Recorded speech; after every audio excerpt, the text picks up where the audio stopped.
हमारे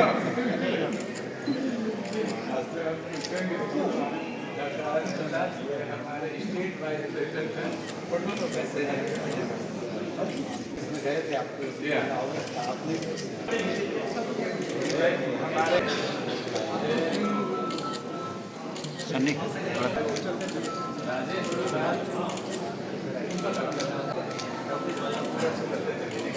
गौरी शंकर हमारे सेक्रेटरी हैं, doctor Nayan Ranjan young physician, doctor Pankaj Gupta, doctor Ranjan यहाँ के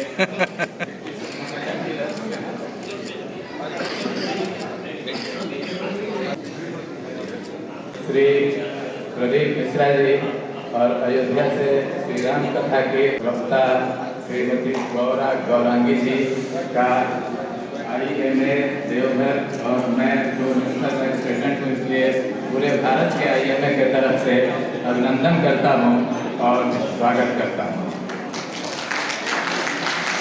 यह हमारे लिए बहुत ही सौभाग्य की बात है कि जिन लोगों को पहले हम लोग TV पर देखते थे आज उनके सानिध्य का मौका मिला है।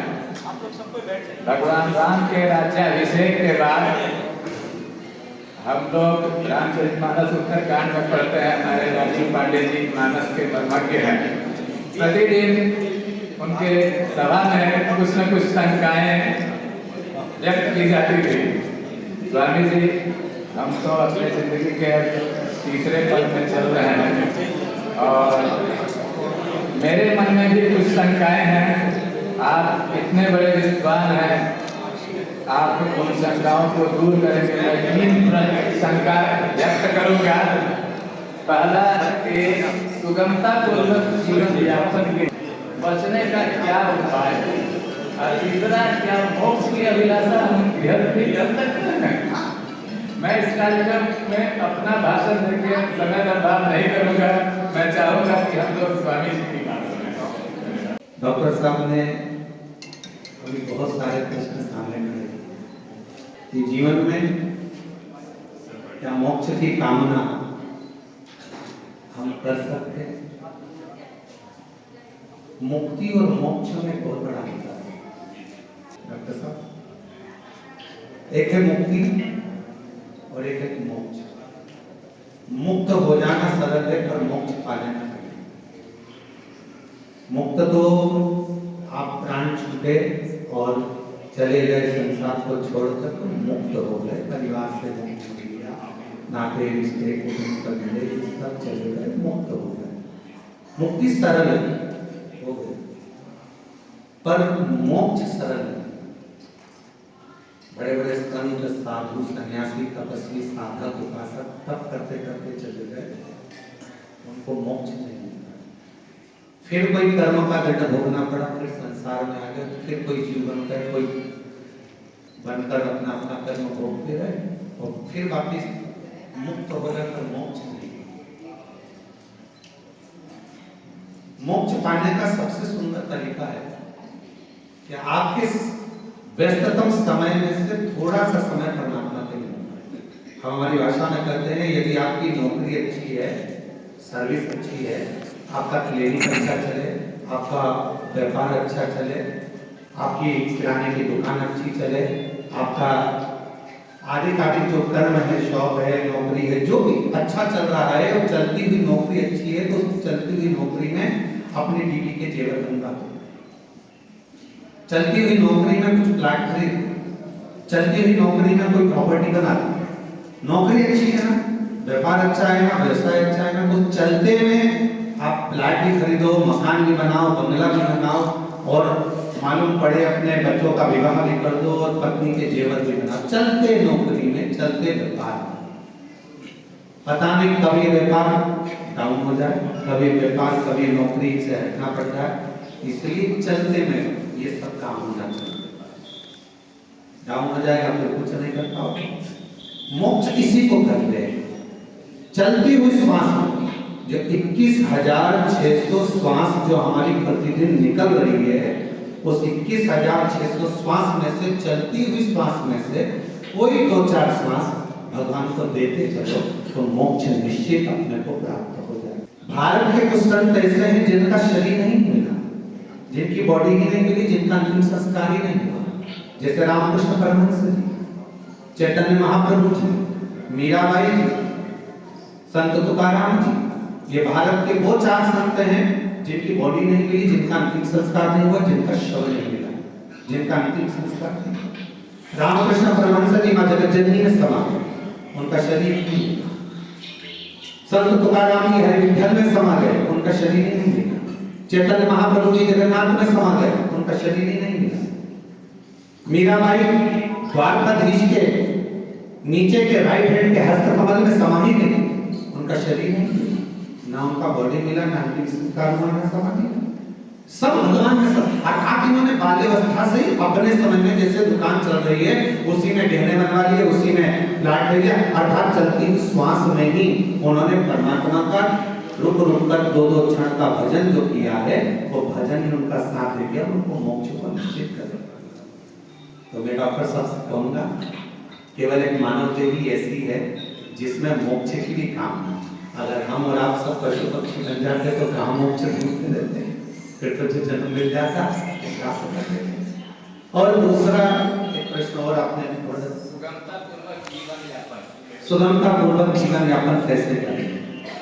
स्माइल करना सीख लो, मुस्कुराना सीख लो। जब हमारे चेहरे पर स्माइल रहती है, मुस्कुराहट रहती है, तो जीवन अपने आप सुगम होता है।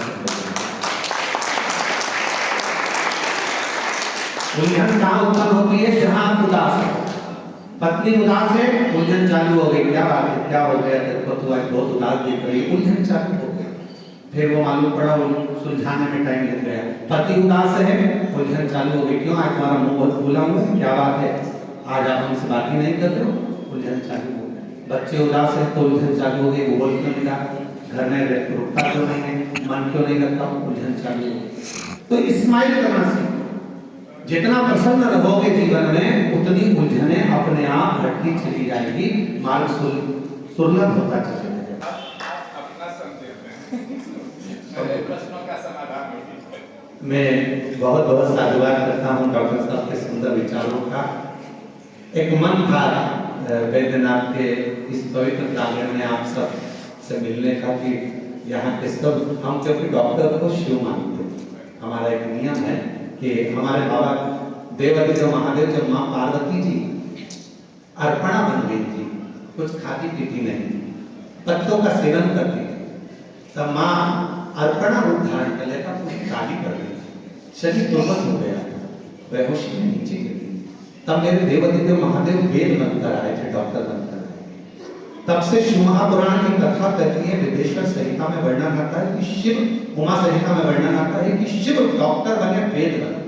तो जितने भी संसार के जितने भी डॉक्टर हैं, वेद हैं, हमारी भाषा में हम कहते हैं ये शिव का एक अंश है, क्योंकि इनके पास में जो भी मरीज जाता है वो पूर्ण विश्वास के साथ जाता है कि मैं डॉक्टर साहब के पास गई हूँ, मतलब मैं ठीक हो जाऊंगी, अब मैं बच जाऊंगी, मतलब शिव के पास पहुंच गई हूँ, अब मेरी रक्षा शंकर कर ही लेंगे, तो डॉक्टर को शिव मानेंगे। एक चौपाई कहती है कि संत का आगमन कब होता है जीवन में। तो पहली चौपाई कहती है कि पुण्या पूज बिनु मिलहि न संता। पहली चौपाई कहती है जीवन में जब पुण्य जागृत होता है तब संत मिलते हैं। और दूसरी चौपाई कहती है कि बिनु हरि कृपा मिलहि नहीं संता। बिना भगवान की कृपा के संतों का दर्शन संभव नहीं है। तो इन दोनों चौपाइयों का अर्थ अलग अलग है। जब पुण्य का पुंज जागृत होगा तो हम जाएंगे संतों के दर्शन करने के लिए, लेकिन जब भगवान की कृपा हो जाएगी तो हमें जाना नहीं पड़ेगा, संत स्वयं चल के आएंगे सियोर से दर्शन करेंगे। आपके कहने तो पुण्य का पुंज भी जागृत हुआ है, साथ ही महादेव की और श्री ठाकुर जी की असीम कृपा पर बरस रही है कि ऐसे दुर्लभ संत, ऐसे अद्भुत संत आप सभी के मध्य में आकर के महादेव की कथा श्रवण करा रहे हैं। बस छोटी सी बात कहेंगे, अपनी गाड़ी को विश्राम देंगे। एक ही बात हम सभी से कहते हैं, जैसे अभी आपने प्रश्न किया महर्षि से कि जीवन का कष्ट दूर कैसे हो। एक छोटा सा प्रश्न है आप सभी से, हमारी बॉडी में कहीं भी एक छोटा सा स्पॉट निकल जाए, छोटा सा, अगर वो कट जाए तो दर्द होता है कि नहीं? होता है। लेकिन वही आप लोग जब जाते हैं ऑपरेशन थिएटर में एक बड़ा सा ऑपरेशन करने के लिए, तो ऑपरेशन करते टाइम क्या पेशेंट को पेन होता है? नहीं होता। क्यों? क्योंकि आप लोगों ने एनेस्थीसिया का इंजेक्शन दे रखा है। उसके मन को आपने अलग कर दिया, उसे नहीं पता है कि उसके शरीर में क्या हो रहा है, और बड़े से बड़ा ऑपरेशन सक्सेस हो जाता है, उसे पता नहीं चलता है। ठीक उसी प्रकार से जब हम जीवन में श्री ठाकुर जी का महादेव का सानिध्य लेकर के चलते हैं, भगवान के चरणों को पकड़ के चलते हैं, और जो व्यक्ति, जो जीव, जो भक्त अपने मन को भगवान के चरणों में लगा देता है, उसी प्रकार से बड़े से बड़ा दुख कब आया, कब चला गया, ऑपरेशन हो गया, पता नहीं। हम अपने जीवन को धन्य महसूस कर रहे हैं, और सचमुच मैं आप दोनों के वाणी से अपने आप को धन्य ही नहीं महसूस कर रहा, मैं बिल्कुल अभिभूत हूँ। और एक बार पुनः IMA देवघर की तरफ से, भारतीय IMA की तरफ से आपका बहुत बहुत धन्यवाद और आपका बहुत बहुत अभिनंदन।